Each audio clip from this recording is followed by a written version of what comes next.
And we are live. Back in action. House of the Dragon, Season 1, Episode 3, Second of His Name. And last episode was...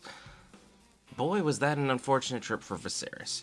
Here you go, man. Here's your marriage options. A 12-year-old and a 15-year-old. Disgusting. Absolutely disgusting across the board. He's king. There should have been other options. But what your options are, if you're new, hit that subscribe button. And if you enjoy the content, you know what to do at any point in time, as YouTube's algorithm is fickle. And unless you feed it that like button, Sauron does not get his Treatos. As well as, speaking of Treatos, Patreon. The Fellowship of the Ring Extended Edition, both parts on the Patreon, link in the description, so you guys can go ahead and enjoy that. Next week, I'll be getting started on the Two Towers, and I believe Return of the King, same week. Looking forward to getting that done all in one go, so I can speed up the Patreon process, as well as get House of the Dragon Patreon all caught up for you guys, the viewers, so I'll be more active on there, so consider supporting that way if you enjoy the content that way, completely unedited. That being said, let's do further, and let's engage with Second of His Name.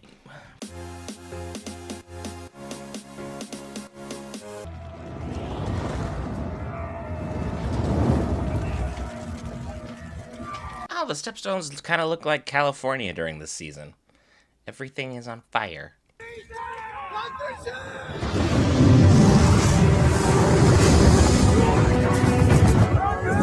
Oh, look! Reinforcements have arrived.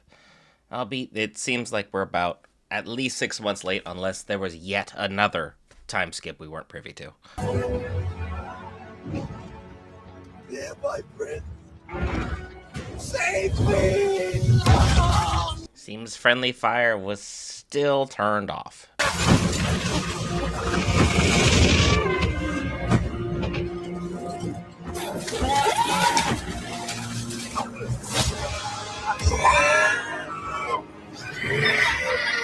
Yeah, the dragon may be safe, but even in our armor, that's gonna sting a bit. The matter of the Stepstones is regrettably urgent. It's been 3 years. It can wait another 3 days. 3 years? You have 10 dragons. What are you doing? Like, did the latest Baldur's Gate 3 DLC drop and you're just gaming? What's going on here? You got the reaction time of the gaming industry to us saying, hey, we want new content in Madden. What's happening here? What kind of indecisiveness are you doing? Daemon and the Sea Snake started their war without his grace's leave. Were he to intervene now, after so long, it would make the crown appear weak. Okay, he's still... Why was this man ever made king? The queen who never was should have been in charge, and that should have been that. Literally everyone is like, the crown may appear to look weak. You haven't done diddly for 3 years about a problem that is crippling your empire. You are, in fact, weak. Pathetic is also coming to mind. Decided to remain here and read instead. You may go, Samuel. You are to stay by order of the princess. The Queen commands you to leave the Godswood at once. And we have been voted off the island. But also, let's do some horrible math. She was like 15 when she became queen, and that was 3 years ago. They already have a 2-year-old, so that means they basically waited less than a month and, well, maybe 3, and went, ta-da! And now she's pregnant with another. They are, shaboinking. And it's gross. It's really, really gross. Would you like to participate? I'm not sure why I must. Because you are my daughter, the princess. And you have duties. As I am ceaselessly reminded. I'm sorry? As I am ceaselessly reminded. You would need to be reminded if you ever attended to them. No one's here for me. They might be there for you if you spent less time brooding and more time, actually actively being a part of the kingdom. You can't show leadership and strength by reading a book in the Godswood. I know these men would probably never actually become on your side, but you're not giving them anything to work with either. It's like You just assumed you failed because you never tried. It works, but still a flawed theoretical process. He's made a mess, and the king must put an end to it. Send fleets and men and clear out the triarchy for good. The lovely reminder that these old ladies probably would again make better rulers. They are actually actively acknowledging that there is a problem and are actively saying, hey, let's work on a solution. While the men are like, let's go hunting and let's go out into the forest and be manly men killing pigs. It's like, there's war. You can go handle that first, and then you can go make merry. But we have it in reverse order because Viserys is frail and weak. It's been said that if one were to stand in the tower, on a perfect day, one could see clear across the sunset sea. It must be quite something. I don't have a dragon pit, of course, but I do have the means and resources to build one. Why would you need a dragon pit? To house dragons, of course. I'd do anything for my queen. Or lady wife. Hey, do all men in Westeros move so creepily? I can make anything happen for you financially. It's like, she's the queen of the Seven Kingdoms. I don't think a sugar daddy is really what she's looking for here. Since you came of age, I've been slowly drowning in a lake of parchment flung from every corner of the realm. Marriage proposals, all. And I have tried often to discuss it with you. But you've refused me at every turn. That is because I do not wish to get married. Even I do not exist above tradition and duty, Rhaenyra. Excuse me, Your Grace. Hey, everybody, we're yelling in the nice quiet tent, and everyone is hushing their conversations ever so slightly because they want to eavesdrop. Viserys is actually right in this endeavor, but 100% get where Rhaenyra is coming from.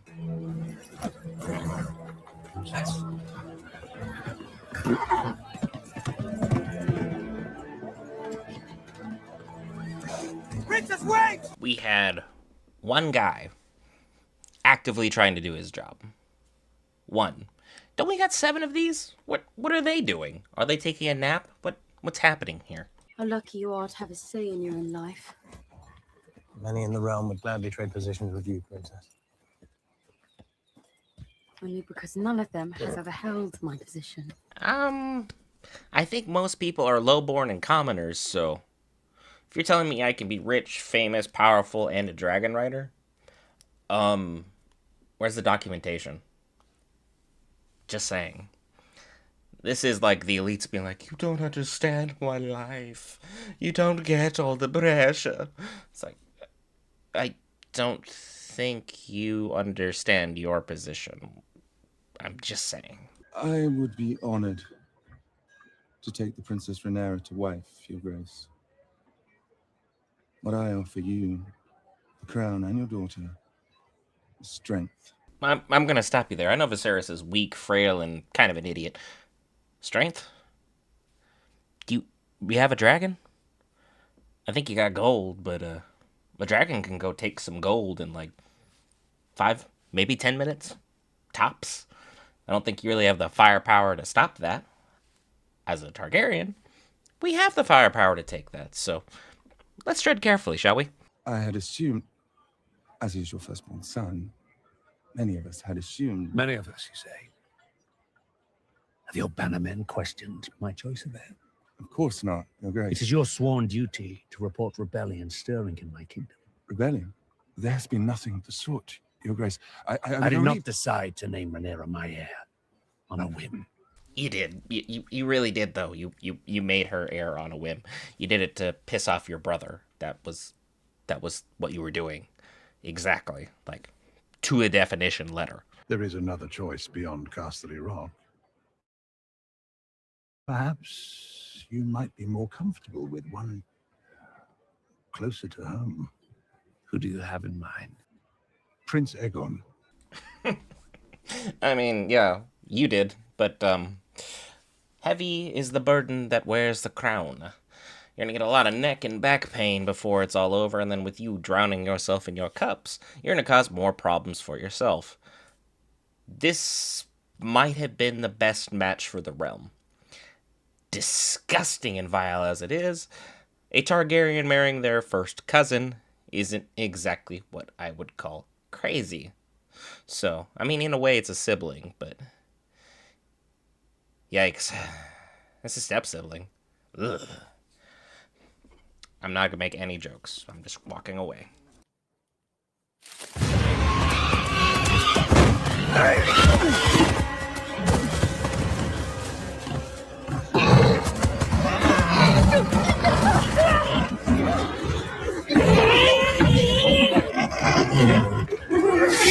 Imagine you just thrusted that sword just a teensy bit harder.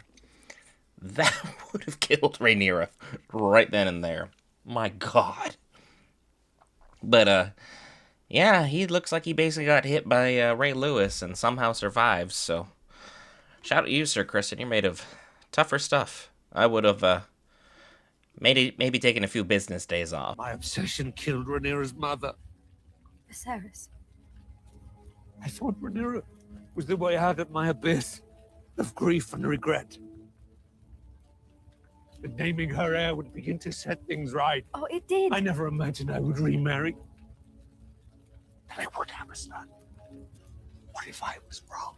Bro, you are so far into it. There's nothing you can do now. You can play what if till the cows come home, and quite frankly, I think they're stuck in traffic. But at the end of the day, you are buried in your grief. You isolated your daughter. Your counselors, all but one, seem to be filling you with poison, and you are still agonizing yourself, rightfully so, over your wife's death that you caused. At a certain point, yeah, self-hate is allowed, but self-wallowing is king? I know it's kind of becoming of the throne and all. Maybe we should move on, huh?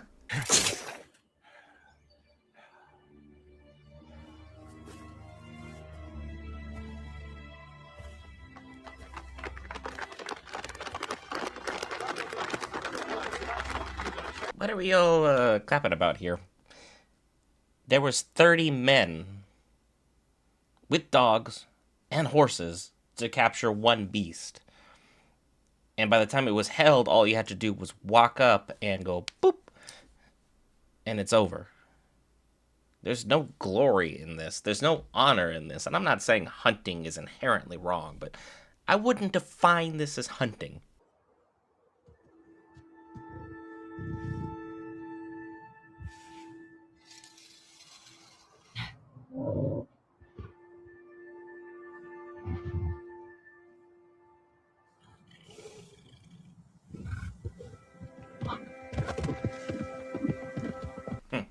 We've all been talking about symbolism and waiting for the right moment, and the white stag presents itself to the heir apparent in private. That's just chef's kiss. Couldn't ask for it better for Rhaenyra. But again, aside from Sir Kristen, who is sworn to basically say whatever she wants, I don't think most people are going to believe this.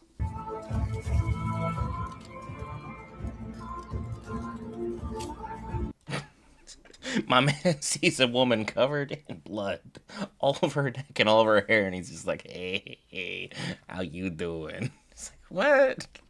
My guy, chill. Would you have me raise a man to steal his own sister's birthright? It is Aegon that's being robbed. He's the firstborn son of the king. To deny that he is heir to the throne is to assail the laws of gods and men. Hey, just gonna stop you there. Just the laws of men. God's never said anything about body parts or anatomical regions dictating anything pertaining to being in charge. If I now provide Daemon and Corlys succor, what will that say of their king? Perhaps that he is a good man who loves his brother. Well, if you truly believe that, my dear, then you possess a generous spirit. What do you believe, Viserys? That I am forever doomed to anger one person in the pleasing of another. Then I pose a simpler question. Is it better for the realm if the crab feeder thrives or is vanquished? I mean, that's, again, this whole episode is just like, hey, if women were in charge, things would be better. the boar struck down in the end by Rhaenyra. All the women are like, hey, the stepstones need to actually be handled, so we're actually going to go do something about that. And then Alicent, even though her father, the absolute prick that he is trying to get her to usurp the throne, she's like, hey, wouldn't it just be better for the realms if we just took care of the guy attacking the realms? As opposed to, putting in the juxtaposition of, well, my brother is a kind of piss-poor malcontent, and Lord Corlys kind of just ticked me off the last time we talked, so I'm still in my feelings about it. She's just like, you gonna help the realm or you're not gonna help the realm? Like, make a decision. That simple. I do not seek to replace you, child. You've been much alone these last few years. Alone and angry. I will not live forever. I wish to see you contented. Happy, even. You think a man would do it? A family. I had a family. What would you have me do? If it was for advantage, you would have wed Lena Velaryon. I mean, this is a really unfortunate situation. Because literally, Rhaenyra is just saying no to everything that actually makes sense. She still would prefer marrying for love, but brooding alone, it's kind of like waiting for Cupid to just drop the perfect person into your lap when you're on the most remote island the world has ever known. It's not happening. And by the same token, all you're doing is alienating everybody who could be your allies and showing them, hey, it's probably right that this 2-year-old would be better as king than you, because you don't want to learn how to rule, take part in politics, play the game that everyone else is playing, or even shore up your position to make sure that all of your enemies will have to cower before you. Show me the knight who will march into that helping nephew, and I will show you a madman. Daemon. Daemon is why we are losing. He at least is fighting this war. What role have you played in this council, uncle, other than master of complaints? Enough, Leno. If King's Landing will not support Daemon, why should any of us? Really? The master of complainers? And we're still complaining? At a certain point, I would just be pretty cross about them. Like, I'm not master of complainers. You're master of complainers, you sons of guns. Daemon is actually doing something, which is more than any Targaryen can say currently. Rhaenyra is running from anything that would please anybody, including herself.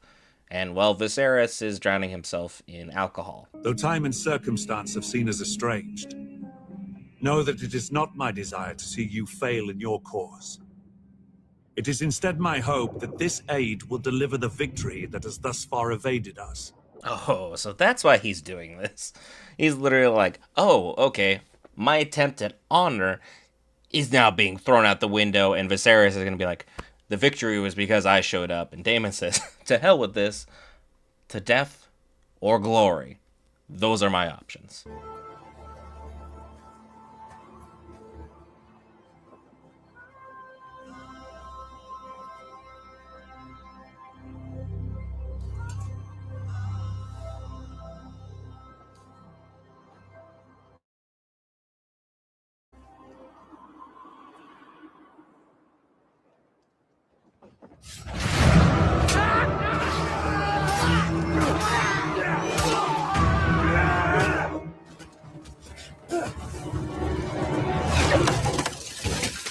I want to give him props for being brave, but also I think this is the Targaryen in him, where there's just that hint of insanity that's been running in the family for generations.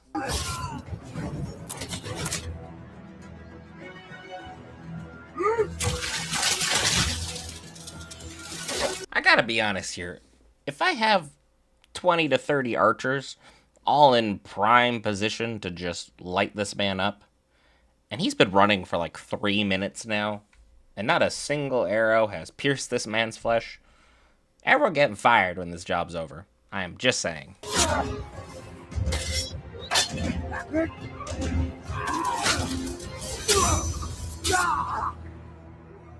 I mean, it took 5 minutes, but 2 arrows out of like probably 150. Not a good success rate.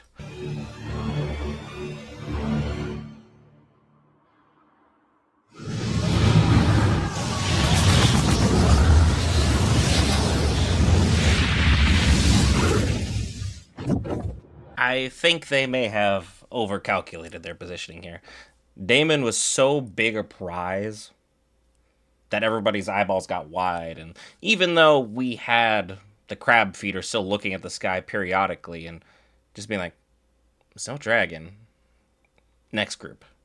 No dragon, next group, and so on and so forth. Then eventually just got very sure of himself, like, I guess the dragons ain't coming. A dragon will always come for a Targaryen.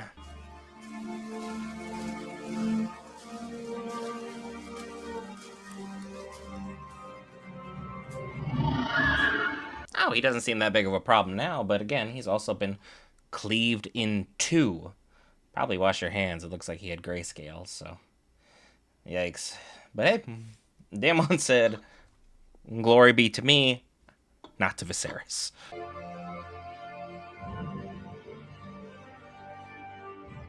And that was House of the Dragon, Season 1, Episode 3, Second of His Name. Fantastic episode from start to finish. Rhaenyra still going through a lot of growing pains. Viserys still about as awful a king as one could expect. Daemon, though, on the rise. Proven his worth, his valor, his glory. Albeit still temperamental, rash, and just illogical to the umpteenth degree, but a victory is a victory. And for him, that's really what he needed right now. Big W in the chat for him. And as always, if you enjoy the video, big W in chat would be hitting that like button, as well as, if you haven't already, being sure to have hit that subscribe button so you can be notified of all the latest content, as we have 7 days a week worth of content coming for you, the viewer. And we have Patreon now actually actively happening. Sorry, I was lazy, but we're going to be back in the driver's seat here shortly. Remember, Fellowship's up there in the Patreon. Link is in the description. The Sarcastic Geek. I'll see you in the next episode.